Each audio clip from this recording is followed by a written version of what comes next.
গ্রামের খালে এসে কচুরিপানার মধ্যে আমরা জাল দিয়ে একের পর এক জিওল মাছ ধরলাম। একের পর এক জাল টান দিয়ে আমরা এত এত মাছ পাবো সেটা কখনোই ভাবি নাই। আর এইভাবে মাছ ধরার দৃশ্য কিন্তু এখন আর চোখে পড়ে না। তাই সকালবেলায় আমি মাছ ধরার লোকদের সাথে যাচ্ছি সেই খালের দিকে। খাল পর্যন্ত পৌঁছানোর জন্য আমাকে অনেকটা রাস্তা হেঁটে যেতে হবে, আর মাটির রাস্তা দিয়ে গ্রামীণ পরিবেশ দেখতে দেখতে আমরা অবশেষে কিছুক্ষণের মধ্যেই সেই খালের কাছে পৌঁছে গিয়েছি।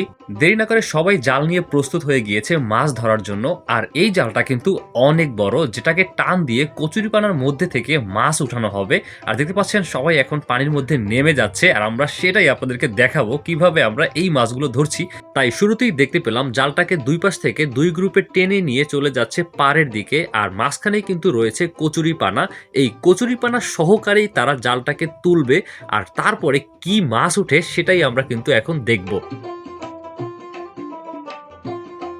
কচুরিপানাগুলো উঠিয়ে নেওয়ার পরে এবার জালটাকেও উপরে তোলা হচ্ছে, আর উপরে তোলার পরেই মাছগুলোকে বাছা হবে। তো দেখতে পাচ্ছেন জাল রাখার পরে ভিতরে কিন্তু অনেক ময়লা জমে আছে, আর সেগুলোর মধ্যেই কিন্তু রয়েছে মাছ।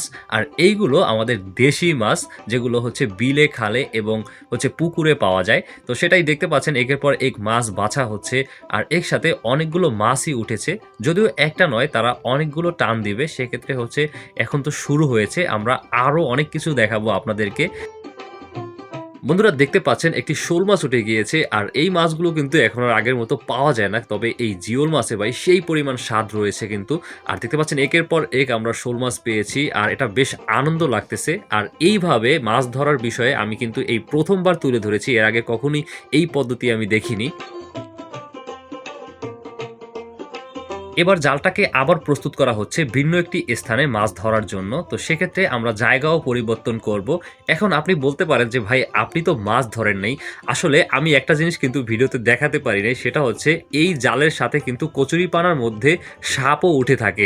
সেক্ষেত্রে তারা সাপগুলোকে হাত দিয়ে ধরে তারপরে হচ্ছে ফেলে দেয়। বাট এটা আমার কাছে অনেক ভয় লাগছে, বাট আমিও চাইছিলাম নামবো। তবে এই অবস্থা দেখে আমি আর আগ্রহ প্রকাশ করিনি। এইদিকে দ্বিতীয়বারের মতো আবারও জাল ওঠানোর পরে বেশ মাছ উঠেছে দেখতে পাচ্ছেন, আর সেগুলোকে একে একে বস্তায় ঢুকানো হচ্ছে। এইভাবে কিন্তু আমরা অনেকবারই হচ্ছে জাল ফেলতেছিলাম, আর প্রত্যেকবারই কিন্তু ভালো একটা মাছও চলে এসেছে। যদিও এই ধরনের পদ্ধতি এখন আর আগের মতো চোখে পড়ে না। আগে গ্রাম বাংলায় অনেক মাছ ধরা দেখা হতো, বাট সেটা দেখা হয় না। বাট এইভাবে আপনাদের মাঝে এরকম একটি দৃশ্য তুলে ধরতে পেরে বেশ ভালো লাগছে।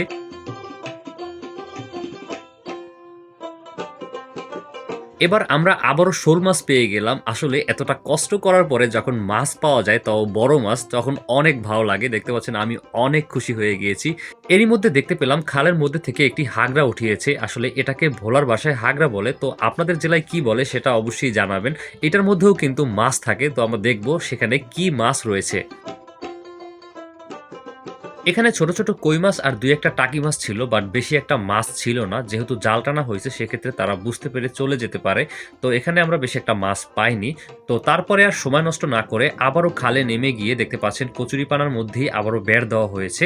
আর সেখান থেকে আমরা এখন লাস্ট বার কি মাছ পাই সেটাই আপনাদেরকে কিন্তু দেখাবো। এই লাস্ট বারে কিন্তু অনেক আকর্ষণ রয়েছে। দেখতে পাচ্ছেন এবার আমরা শিং মাছ পেয়ে গিয়েছি। আসলে এই মাছগুলো কিন্তু অনেক মজা, যেটা হচ্ছে শহরের মানুষ খুব কমই পেয়ে থাকে। গ্রামের প্রিয়র মাছগুলো সেটা আমরা দেখাচ্ছি। আর শিং মাছের কাঁটাগুলোকে বেশ ভালোভাবে ভেঙে নিয়ে তারপরে সেগুলোকে বস্তায় রাখা হচ্ছে।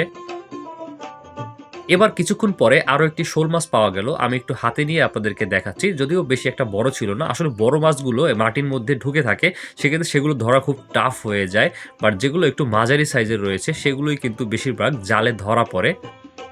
এদিকে জাল ঝেড়ে নেওয়া হচ্ছে, আর তারপরেই আমরা দেখাবো আমরা এখানে কি পরিমাণ মাছ পেয়েছি, সবগুলোই আপনাদেরকে কিন্তু দেখাবো।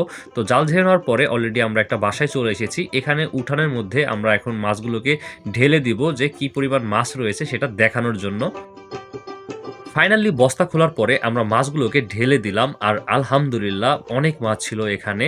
আর যেহেতু অনেক মানুষ রয়েছে সবাই এটাকে ভাগ করে নিবে। আর দেখতে পাচ্ছেন এখানে শোল মাছ, টাকি মাছ থেকে শুরু করে পুঁটি মাছ, অনেক মাছই রয়েছে।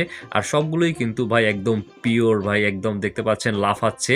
আর এই মাছ কিন্তু অনেক মজা হয়ে থাকবে। যারা এগুলো খেতে পছন্দ করেন তারা অবশ্যই কিন্তু কমেন্টে জানাবেন। বড় মাছগুলো একসাথে রাখা হয়েছে আর এবার সবগুলো মাছ সবার মাঝে বেশ ভালোভাবে সমানভাবে কিন্তু বন্টন করা হবে। আর সেই কাজটাই চলতেছে। গ্রামে কিন্তু এভাবেই সবাই মিলে মাছ ধরলে সেটা ভাগ করা হয়ে থাকে। আর এই সময়গুলো ভাই একটা সময় কিন্তু অনেকেই কিন্তু কাটিয়েছেন। হয়তো এখন সেটা মিস করতেছেন। যদিও আমরাও হয়তো কিছুদিন পরে মিস করব। যারা এইরকম সময় কাটিয়েছেন অবশ্যই কমেন্টে কিন্তু জানিয়ে দিবেন। দারুণ একটি মুহূর্ত ছিল। আরেকটি কথা হচ্ছে আজকের এই ভিডিওটি আপনাদের যাদের কাছে ভালো লেগেছে অবশ্যই কিন্তু শেয়ার করে পৌঁছে দিবেন অন্যান্য সকলের মাঝে আর কমেন্ট করতে ভুলবেন না। ভালো থাকবেন সবাই। দেখা হবে নতুন আরো একটি ভিডিও নিয়ে খুব শীঘ্রই। আল্লাহ হাফেজ।